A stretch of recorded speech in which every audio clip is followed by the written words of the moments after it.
always trying to come up in my mind with ways of describing it to people because some people don't know it. And I think the latest short little blip description I came up with was like kind of like a mixture of like karate and breakdancing, because it's like kind of martial arts. You know, you do your kicking and your defense and all that, but you also got a lot of the acrobatics of breakdancing and like the spinning movement. So that's how I would describe it to someone who has no idea what it is.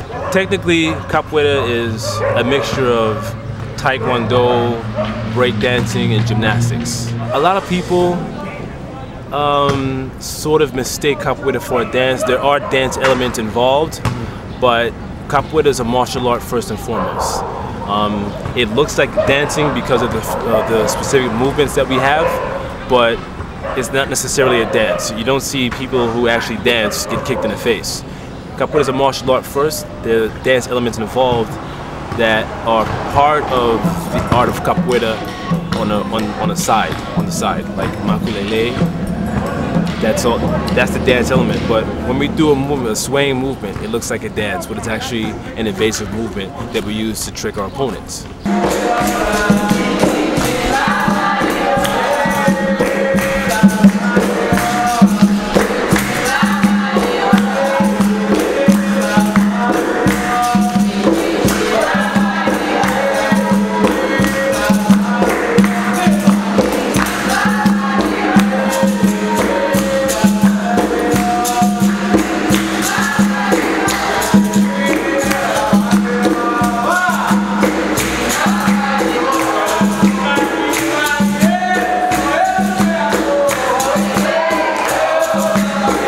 Yeah, I started Capoeira in Ecuador many years ago. I started in 1999. I got in love with Capoeira. I got into Capoeira because of the movie Only the Strong. When I first saw Capoeira, it was in a movie. I was actually in Alaska, and I was looking in a martial arts section of a video store, and I saw this movie. I had no idea what it was, and it looked interesting. And I picked it up, and I've never seen it before. And it actually took me, after I saw this movie called Only the Strong, maybe a lot of people have already heard of it.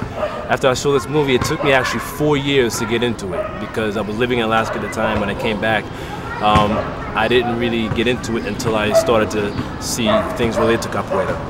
And then I got into it in '99 with Mr. Lincoln. He was the first person that had the class that was closest to where I lived, so I came to his academy, and that's when I started. And I told him I was going to be the best student he ever had.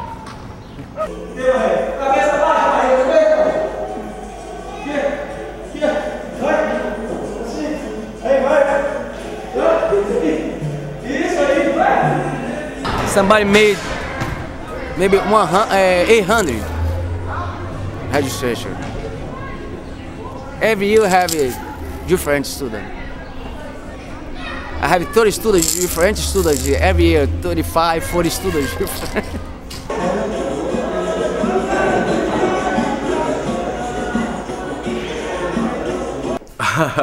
Mr. Lincoln, he's one of a kind, I would say. Set up, let's go.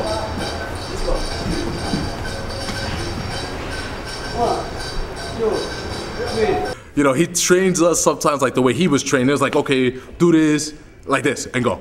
You know, and sometimes he gets that a lot, probably because I was the way he trained, and learning from the other schools that I was in Capoeira, that's how they trained me. They were like, okay, I want you to just follow me and try to do this and try to do that, with actually no like breaking it down, coming to you and be like, okay, fix this.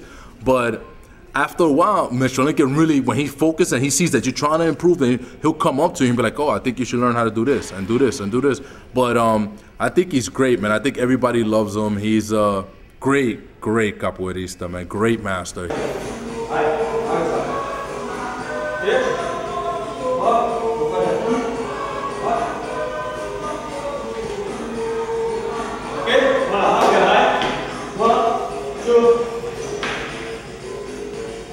If you like your job, you're happy. If you make a lot of money, you don't like the job, sometimes so. If you like the job, you make a little money, it's bad. I like my job. This capoeira is therapy, exercise, okay? Capoeira is good for food, for your body, for everything.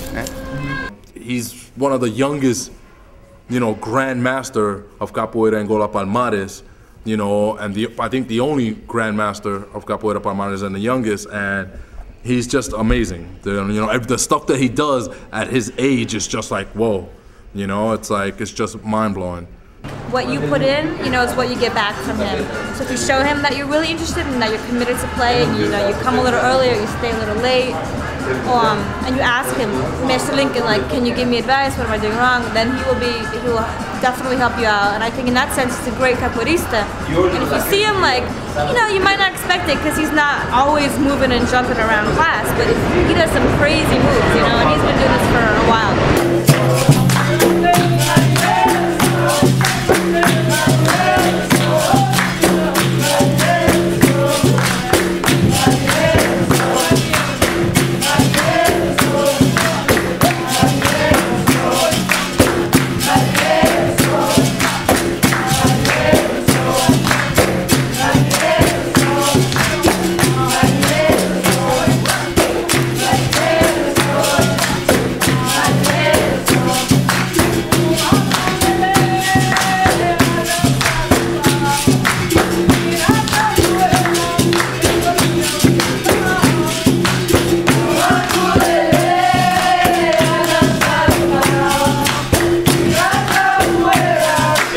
Capoeira is the only martial arts that does use music in the training, because that's how the slaves from Brazil disguise it.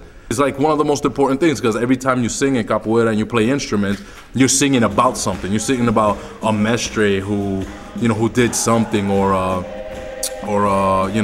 an instructor, or a person who created Capoeira and Angola and the different styles, and all the stuff that they had to deal with to make Capoeira, to build it, So, but music is definitely one of the most important, or the most important part of Capoeira. African slaves in Brazil, they developed this movement when they escaped from the plantations when the Portuguese invaded, and they used this opportunity to escape to the forest, and there were these capoeiras, or these bushes that they were called capoeiras, and they formed these villages called quilombos, and they developed this movement to, when the slave masters came after them, they used these movements to defend themselves. Eventually they were re-enslaved, and during their time when they had time to do their own recreation, they fought capoeira, but they used music and all these other elements to disguise it, so that the slave masters didn't think that they were trying to develop themselves to rebel again.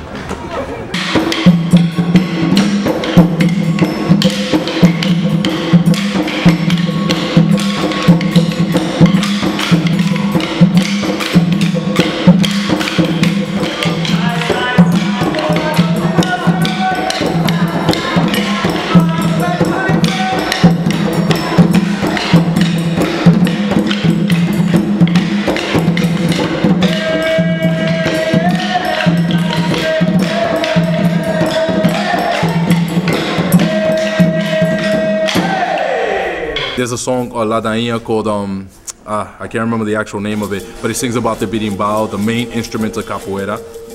Basically what sets the game, for the pace for the jogo, for the game.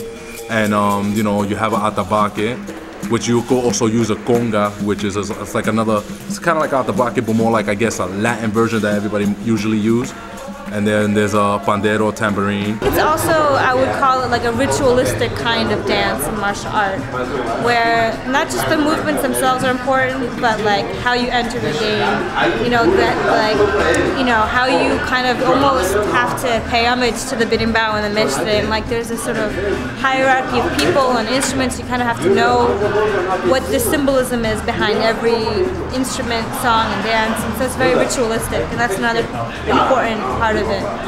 Então o berimbau aqui, esse é o berimbau, esse é o instrumento mais importante que tem na capoeira. Sem ele não existe capoeira, então ele que comanda tudo. E os principais toques da capoeira, que esse aqui é Angola.